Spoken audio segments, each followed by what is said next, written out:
ब्रेकनंतर तुमचं पुन्हा एकदा स्वागत. संजय राऊत बोलतायत, थेट जाऊयात. काही वेळापूर्वी केलेला आहे सुप्रीम कोर्टामध्ये असं सुद्धा समोर येत आहे की आज सुनावणी होणार नाहीये. काय नेमकं तुमचं म्हणणं आहे? सुप्रीम कोर्टावरती आमचा विश्वास आहे. या देशाची न्याय व्यवस्था, कायदा, घटना याच्यावरती विश्वास ठेवूनच आम्ही आजपर्यंत काम करत राहिलेलो आहोत. महाराष्ट्र सरकार संदर्भातला खास करून ज्या प्रकारे हे राज्यामध्ये एक बेकायदेशीर सरकार प्रस्थापित करण्याचा प्रयत्न झालेला आहे, लादलेला आहे. मग त्यासाठी राजभवनाचा वापर केला, विधिमंडळाचा वापर केला. या सगळ्या अन्यायाविरुद्ध शिवसेना महाराष्ट्राच्या 11 कोटी जनतेच्या वतीनं सर्वोच्च न्यायालयात पोचलेली आहे. आणि आम्हाला विश्वास आहे की या देशात लोकशाही आहे की नाही, या देशाचा राज्याचा कारभार राज्य घटनेनुसार चालतोय की नाही, की तेथे दाब दबाव आणि दडपशाही आहे, याचा फैसला या निमित्तानं लागेल. संपूर्ण देश सर्वोच्च न्यायालयाकडे एका अपेक्षेने पाहतो. मला वाटतं ह्यावर शेवटी जे काय व्हायचं तो निर्णय सर्वोच्च न्यायालय घेईल. पण सर्वोच्च न्यायालयसुद्धा आमच्या खिशात आहे आणि निकाल आमच्या बाजूनेच लागेल अशी वक्तव्य जी केली जातात समोरच्या बाजूनं, त्याच्यामुळे लोकांच्या मनामध्ये शंका निर्माण झाली.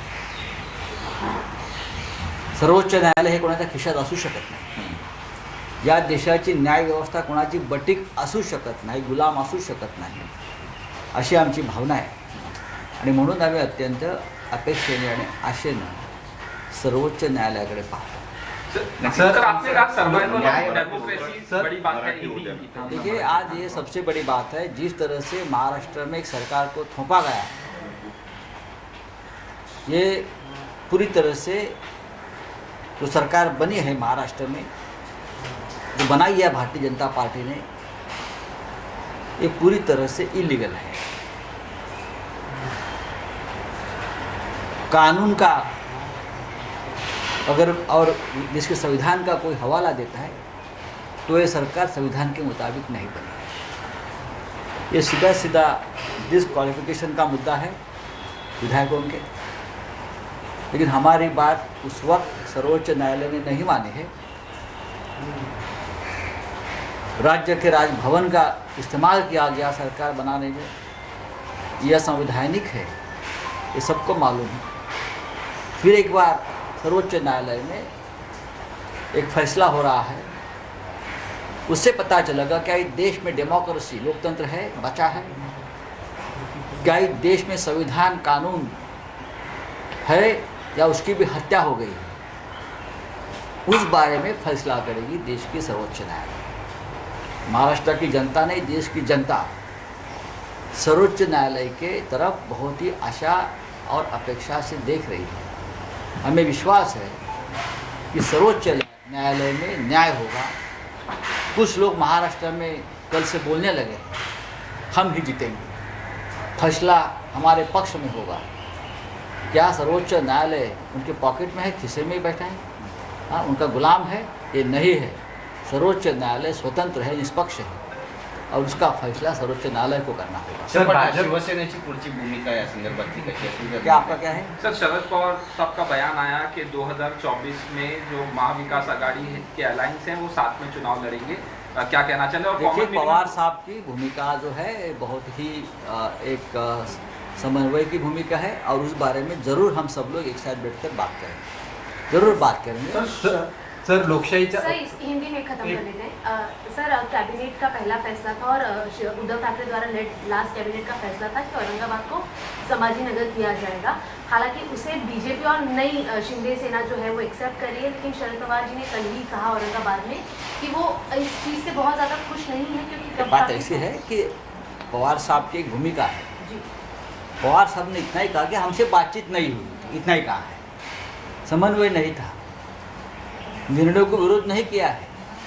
कैबिनेट में दोनों पार्टी के प्रमुख लोग मंत्री बैठे थे और एक मत से कैबिनेट में ये प्रस्ताव मंजूर हुआ है। सर भाजप का खासदार रामदास तडस असं म्हणतायत की सर, शिवसेनेच्या आदित्य ठाकरे का समर्थन बयान आया, देत- मातोश्री के दरवाजे जो एमएलए गए हैं उनके लिए खुले हैं और ग्रास रूट के जो कार्यकर्ता हैं शिवसेना के साथ हैं। आदित्य ठाकरे जी मुंबई में जो निष्ठा यात्रा निकाल रहे हैं, उनको जो प्रतिसाद, जो रिस्पांस मिल रहा है ओवरवेलमिंग, बहुत ही बढ़िया। तो ग्रास रूट के कार्यकर्ता, जनता आज भी पूरी तरह से सिर्फ शिवसेना के साथ। ये जो गुट है, असली नकली वाला जो मुद्दा है, उसका प्रभाव लोगों के ऊपर नहीं हो रहा है। हम सब लोग महाराष्ट्र में घूम रहे हैं। मैं कल नासिक में था, नासिक से आगे गया था। लोग हज़ारों की संख्या में आ रहे हैं हमको सुनने के लिए, हमसे मिलने के लिए। उसका मतलब क्या है? शिवसेना शिवसेना है। कोई बाहर निकल जाता है उससे, वो अपना भविष्य खुद देखे। शिवसेना पर बाला साहब ठाकरे जी का नाम इस्तेमाल करके अपनी रोटियां सेकने का काम वो लोगों ने अगर नहीं किया तो बहुत बड़ी मेहरबानी इस जनता पर हो। जनता पूरी तरह से शिवसेना के साथ है और रहेगी, हमेशा रहेगी। सर, महाराष्ट्र के बाद गोवा- महाराष्ट्र के बाद अब गोवा में किस तरह से गोवा कांग्रेस में देखिए, जो पूरे जिस देश में विपक्ष को खत्म करने की साजिश है। इसीलिए तो लोकतंत्र का जो खतरा है उसके बारे में हम सर्वोच्च न्यायालय की तरफ देख रहे हैं। महाराष्ट्र के बारे में जो फैसला होगा वो देश का भविष्य के बारे में, देश की राजनीतिक भविष्य, देश की लोकतंत्र, डेमोक्रेसी, पार्लियामेंट्री डेमोक्रेसी, संसद, विधानसभा, सबके लिए बहुत ही आशादायी होगा। सर, रामदास तडस यांची हकालपट्टी करण्यात आली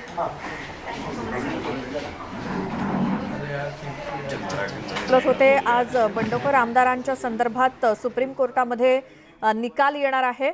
लोकशाही टिकवण्याचा हा प्रयत्न आहे आणि कोर्ट काही कोणाच्या खिशात नाही। शिंदे भाजप हे बेकायदेशीर सरकार असल्याचा पुनरुच्चार संजय राऊत यांचा आणि जनता सुद्धा आशेनं आता कोर्टाच्या निर्णयाकडे बघतीये असं देखील संजय राऊत म्हणालेत। कारण आज महत्त्वपूर्ण फैसला सुप्रीम कोर्टामध्ये होणार आहे बंडखोर आमदारांच्या वरती होणाऱ्या कारवाईबाबत।